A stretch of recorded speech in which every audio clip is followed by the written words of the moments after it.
Greetings, dear ones. I'm Kryon of Magnetic Service. The human being steps aside.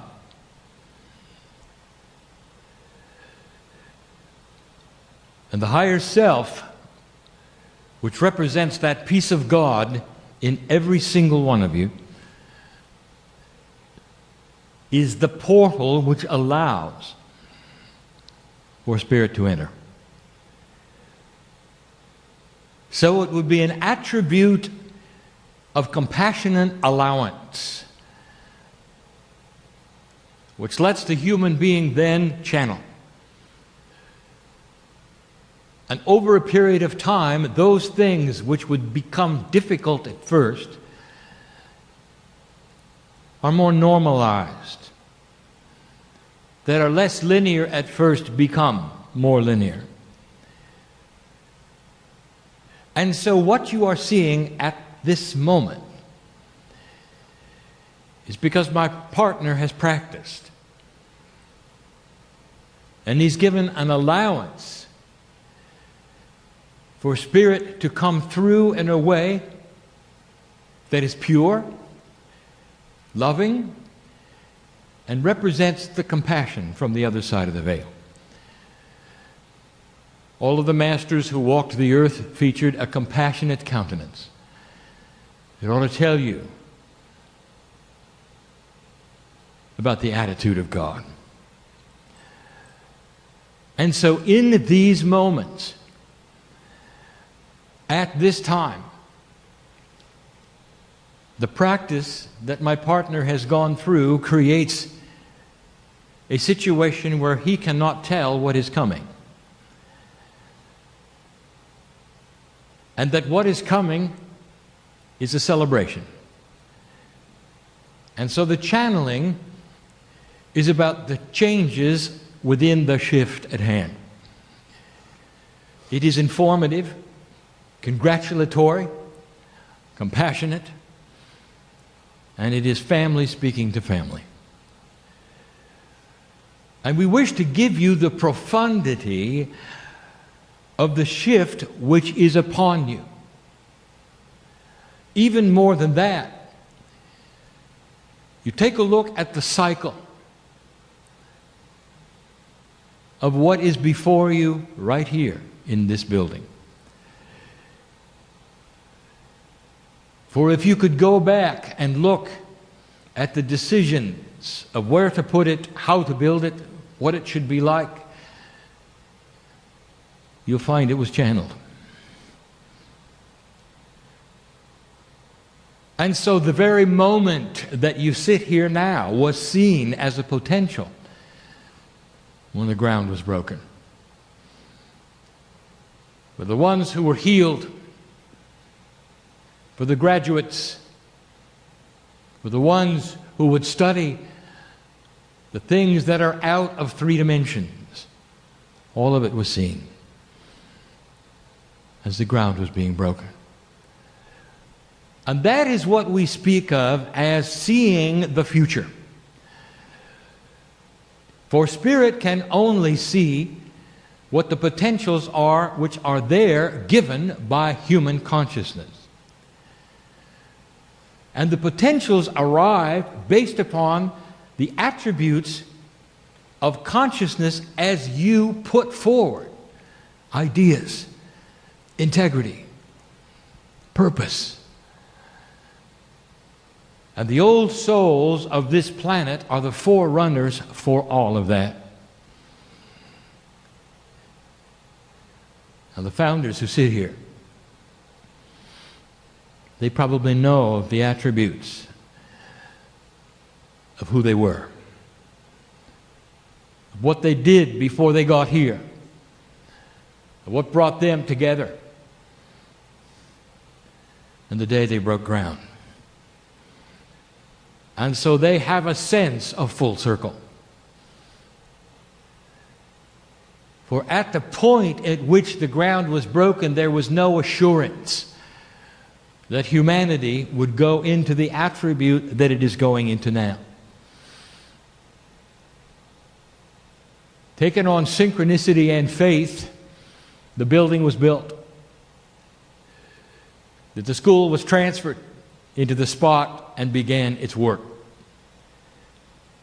That more than just knowledge, light was being produced here. And by design, those who would be attracted to the light would come. And they would receive the things that they should receive and move into the world, spreading that which had integrity and knowledge, purpose, without bias, to their workplaces and their families. And so we yet say again that it is a human being, one at a time, that makes the difference on this planet and not a group effort. And if it were a group effort, we would put you in groups, treat you in groups, and ask you to arrange yourself in groups, and we do not. We ask you to take that which you find that works for you, which is of the love of God, and you take it home. And that revolves around you so succinctly, individually, beautifully, that other humans would see God in you. The very description of the Namaste, the God in me greets the God in you, is the whole point of everything that is here. But it was a gamble. And now you sit at the cusp in the year of 2012, where there is a recalibration of just about everything going on. And so I'm going to give you still another one in a series we have called The Incredible Human Being. Let's talk about this, the new responsibilities. This has not occurred to you. The things you are looking at right now, old soul, are not occurring to you. And so I'm going to bring some things forward that you haven't thought about, but that we see so clearly. It is why I exist on the planet as an advisor, as a family member, as one who would give you information of hope, of solace. And we say yet again, that those who would channel Spirit, the God source from the other side of the veil, are going to bring you first compassion. And all of the things that go with it are going to be soft and beautiful. Never asking you to do something out of integrity, never telling you about dangerous things perhaps that might occur, for that is not what we do. A mother would not do that. A father would not do that. When their children look in their eyes and say, what's going to happen next? They come from a position of wisdom and tell their children what they know, that they will be all right. And so we say to you, dear old soul, listen to this. For there is a change afoot. And when I am finished, you will say, well, that may sound wonderful for the upcoming generations, but I'm old and won't see it. And we would like to remind you the reason we're telling you is because when you implement it, you will not be old. For you're coming back. We see you as a chain of lives with one soul. We see one higher self with one name and one face and one energy. It is the one we love. We do not see you changing like you see you do. We see no sting in death as you do. We see you returning to continue what you started. And so this is the way of it. And we give you news which we've always wanted to give you. When my partner opened his mouth for the first time publicly over 20 years ago, It was a halting sound filled with fear and trembling. And they didn't know what was going to come out. Not much did. For he got in the way of it constantly. Until he did it so often, he realized it was a safe place to be. That while he sits in the chair, his biology is even changed.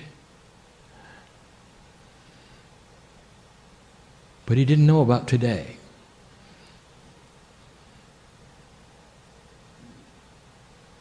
That today we would be able to tell you what's next because we see what you've done. There was only a potential 20 years ago, and now a reality. You're passing the marker. And for me to explain this to you more succinctly, I would have to give you history. History that you don't know about. Oh, dear ones, you see human history as a long, linear chain of events leading to who you are today. And it didn't happen that way. There were cycles of development of humanity, as many as 4 before you that are significant, each lasting as long as 10,000 Earth years. Developing to a place that would be one that was not sustainable from the consciousness of the prevailing humans on the planet. And there would be what you would call a backwards motion, perhaps even a restart, and Gaia would cooperate. And I do not mean to be cryptic, but these are the things that you can even see in the discoveries of your history. You don't find much past 10,000 years when you've had 50. What about before that? Where is it? You will find those who will discover some of it, and it is hard to find. Even 10,000 is difficult. And those who would live in the Indus Valley, doing what they did, not very attainable what they were doing, it's too old. And yet they were what I will call restarters from something that had happened before that knocked you back. This is not that uncommon, and those who have gone before you in other places have had the same situation. This is called the evolution of human consciousness. But you look at it as one chain. If you go back far enough, even in the 10,000 years that you have, you're going to discover anomalies. The anomalies are civilizations that had running water, not through attributes of devices, but through physics and gravity. Through pumping, water created by understanding gravity and caverns and vacuum, where an entire city could have running water, heated streets. Water developed and delivered through aqueduct systems. And then next to that, you're going to find one that didn't. In fact, it seemed all to go away. And instead of evolving, it seemed to devolve. One city with all of these attributes, and one following it with almost nothing. And you will call it the fall and the rise of certain times and consciousnesses. It's more than that, dear ones. Humans tend to keep good things. They don't throw them away and return to a less aware state on purpose. And if you look hard enough, even within 10,000 years, you're going to see attributes that are puzzling. Why cities built upon modern cities would not be modern. And you have to ask yourself, what happened? What was the responsibility of the human being in the past lives that you have lived for the last 10,000 years, old soul. Not before that. Let's just look at the last 10,000. What were you doing here? What have you been doing in this lifetime? What did you do in the immediate last lifetime? What was the responsibility of the light worker and the old soul? Even the most aware, what was the job? And I'll tell you what it was. It was fighting old energy. So the responsibility of everything that you can remember and not remember, old soul, was carrying your light in a dark consciousness.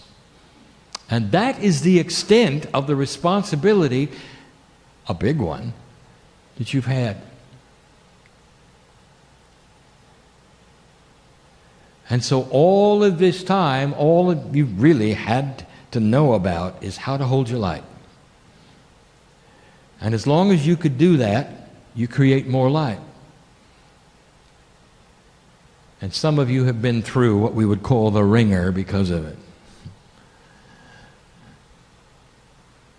There are those in the room who've lost friends and family because of it. There are those in the room who live short lifetimes because of it. There are those in the room who raised their hand at the wrong time and were burned at the stake because of it. There are shamanic energies in the room. That is to say, human beings who've gone through the initiation and all the protocol to come to a place where they're ostracized because they can see things they shouldn't see. Medicine men and women who had to live at the outside of the village, where their family would only come see them when they needed something and leave when they didn't, because the healer always lived alone. Because the healer had attributes that normal human beings didn't. Now, I may be striking some chords here because there are old souls in the room that are starting to understand why they feel the way they feel. Because all of this akash we speak of is starting to surface. You're becoming a little more aware of what you've been through, because you must become more aware of what you've been through in order to capture that which you need and bring it forward for what's ahead. If I told you you've won the battle of the light, would you believe me? And I will tell you this, dear human being, that everything that we are looking at says you have. You look at the world and you say, that's nonsense, Kryon. I just got through with my partner, with hours showing you what's different on the planet. I'm standing next to him the whole time. Some of you can see me. Some of you are aware of the colors that are there. You're looking at a meld. And those in graduate channeling will tell you, you cease to turn it on and turn it off. It becomes something that is part of you, human being. And comes forward when you need it, but then never goes away. This is not new, for this is what the masters of the planet had and showed you and told you about. Human, every one of them, every one. A divinity that bubbles right at the surface. It's there all the time. And is beautiful and compassionate. If I told you you'd won the battle of light, would you believe me? When you came into the planet, it was different. This is the great shift, and the potentials are that the seeds will be planted in the next 18 years that will shift this planet greatly in the next 70. And that if I could show you at all what might take place then, you would not understand it, for it features things that you know nothing about today. Like George Washington did not know about the internet, you don't know about what's coming. And it's not explainable.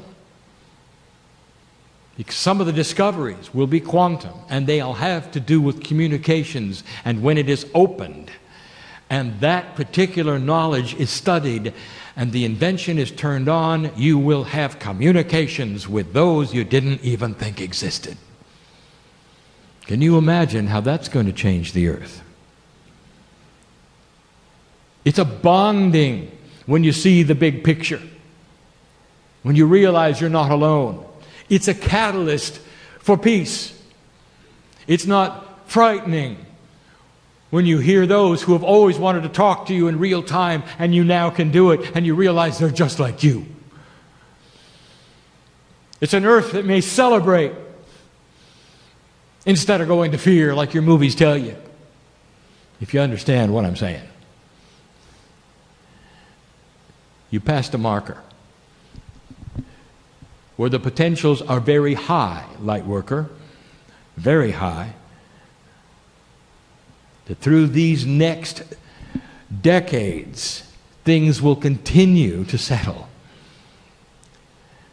It takes a long time, for the energy dies hard in certain individuals, and they will not die at all until they die. And so you will have those who will hang on to the end, believing they're correct in their old energy, in their greed, in the way they think things work. For those of you who think you're going to turn a page and everything's going to be wonderful, I tell you that. It isn't.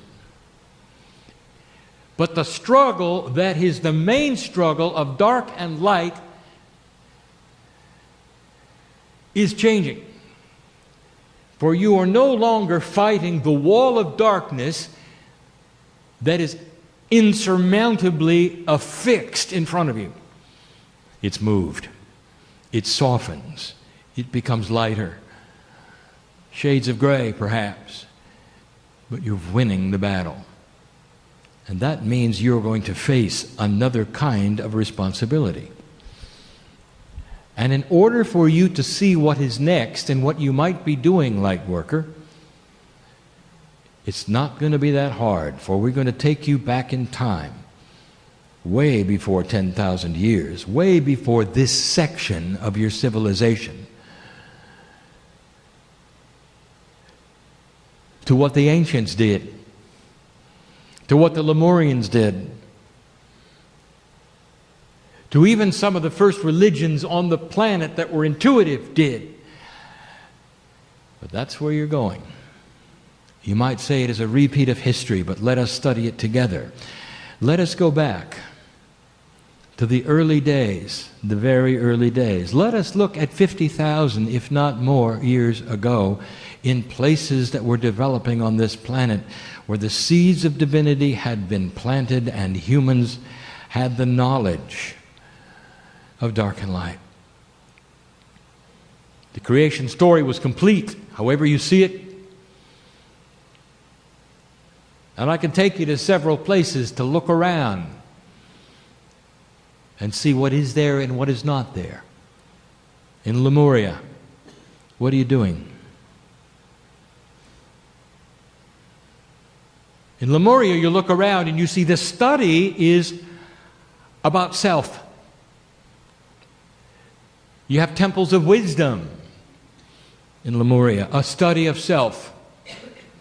You have healing temples in Lemuria. It's the study of the human body. It is about consciousness over matter, because that's what you were taught by those who were there, who were the teachers.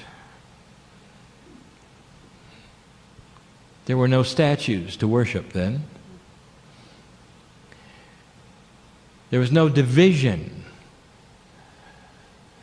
of sacred thought then.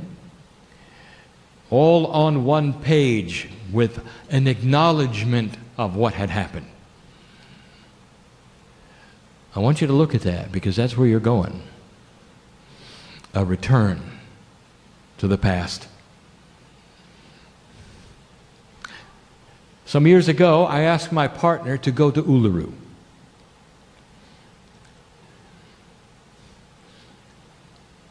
He had a profound experience there. He did not sit in front of the Aborigine for very long. He listened to the stories, and he was aware of the energies. And it was a long time after he left that he started piecing together what he had heard. And here's what he heard. A civilization more than 50,000 years old, in the middle of a continent that never changed, much like Lemuria. So that which was developed then passed through the elders and through the young people and then through the elders again, became clear what had taken place. What was the Aborigine doing back then? We're not going to find a lot of idols to worship. For they were receiving information for what they called their seed sisters. And what they had called the ones that were sacred with names that could be not pronounced. And that they took that information within, and the first thing they did was to ally with the earth. That they saw a consciousness in the planet and they allied with it. They did not worship it. That they saw a quantum energy, and that's all we can call it, that was available to them in what they would call their dream time. They believed they could be in two places at the same time, and they were. And they still do it. And there will be those who look and say, oh, how quaint. Well, there's nothing quaint about it. It's advanced, dear ones. Elders with names that cannot be pronounced from places that don't exist on the planet, teaching them what to do next. It was about self, learning all about themselves, what the divinity inside them could do. You take a look at the ancients on this planet, and it was about what they could do with the planet. You look at the tribes that were tens of thousands of years old. There weren't a lot of idols for them. Instead, they had a firm grasp on their connection with the earth. That's what they did. They were aware of what today has been lost. You're struggling with dark and light. They're learning quantum. The Hindus on the planet claim that theirs is the first organized group to put together something that would have what you would call loosely as membership.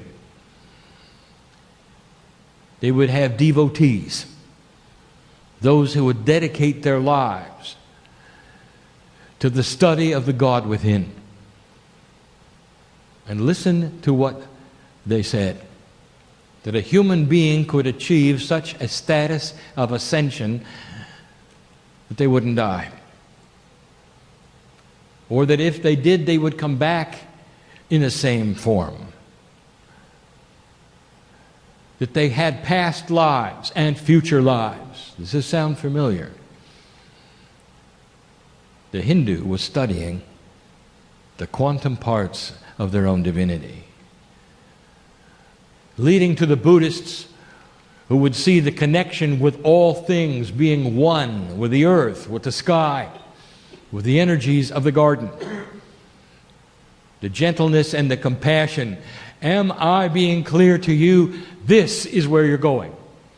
Not to become a Hindu or a Buddhist or a Lemurian or an Aborigine, but to take the light that you have struggled with and start turning it inward and finding mastery.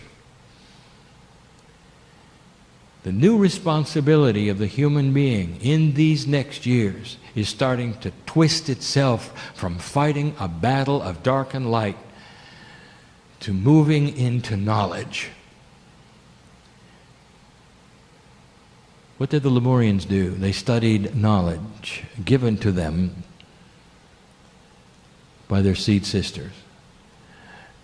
What do the Aborigines do? They study the knowledge given to them.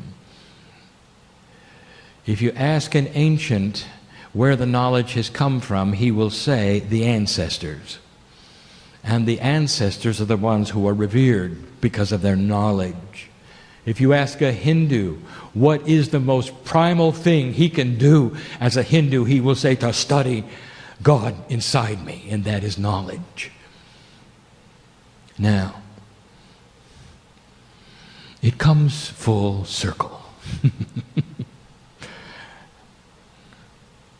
You sit in a building, and there are those who can remember when the first shovel of dirt was turned over. You come full circle. For the grounds here are sacred. And when you walk outside, you should know that they are.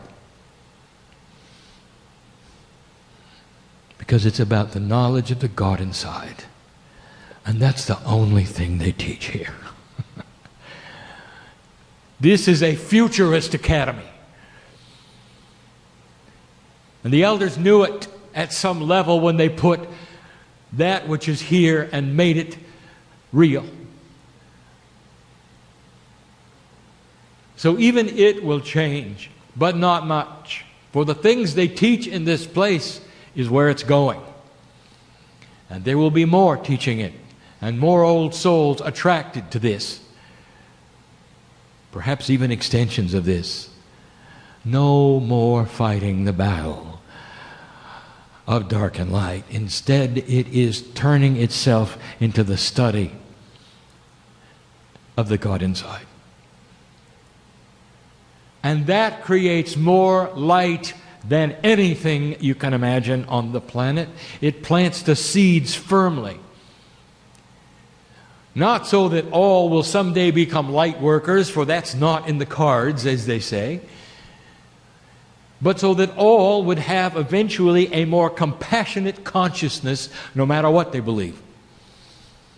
Brought to them by old souls who are changing the very crystalline grid of the planet, the grid that remembers who you are. That's why they call it crystalline. Look in front of me. You've got an altar under the ground, and part of it is crystalline. A testament to what is coming, to what was known, is available. You might say a metaphor of pieces of the earth that remember the vibration of what you put into them. As you study the knowledge of the ancients, which is the God inside you, you generate light. More light than you can imagine going into the crystalline grid, creating portals that didn't happen before, creating an eventual consciousness that when a child is born on this planet in the future, that's what they'll pick up first, because that's what Gaia will give them. And they won't have to fight the battle of dark and light that you did. And some of them will be you, old soul. And you'll come into this planet firmly with a compassionate factor that you didn't have when you struggled with the fight of dark and light. It's the new human being. It's the new responsibility. The incredible human being is changing. But it's come full circle. Imagine the struggle to teach the kind of things that are taught here. When the knowledge was fighting the darkness around it. Now, turn the page and imagine for a moment those who will line up to be part of this because they see the wisdom in it. And the fight will not be as great. Dear ones, these things are here now. We don't have a clock on our side of the veil. And the timing of all of it has to do with potentials, not absolutes. The years of time we give of planting the seeds has to do with the energies that have been given through what we would call the movement of Gaia. What some of you will also call astrological energies that present themselves because of the motion of the planets, that are like windows that you can move through or not. And dear human being, even that is changeable with human consciousness. And so the message becomes clear. You're moving into a new responsibility, teaching new things, and for some of you, it won't be comfortable. Because all your life, all you've done, is fight the dark. Before I close, let me give you some of the attributes that may occur. Whenever you have a shift of this kind, there will be those who don't shift. And will have to go through life the way they are, pretending to fight a battle that is no longer there, or at least not to the extent it was. And when the enemy starts to disappear, they will conjure their own so that they can continue to fight. It's an odd perspective, but it is real. And so they will go into imbalance, conspiracy, unhappiness and fear. And they'll be light workers. Because no one sat and told them about this building. Or the things that are in the future that are a realignment of perception. Expect it. And then there will be the ones who will then graduate past the old into the new, realigning themselves and testing what it means. And so here is the promise as we close. We're not going anywhere.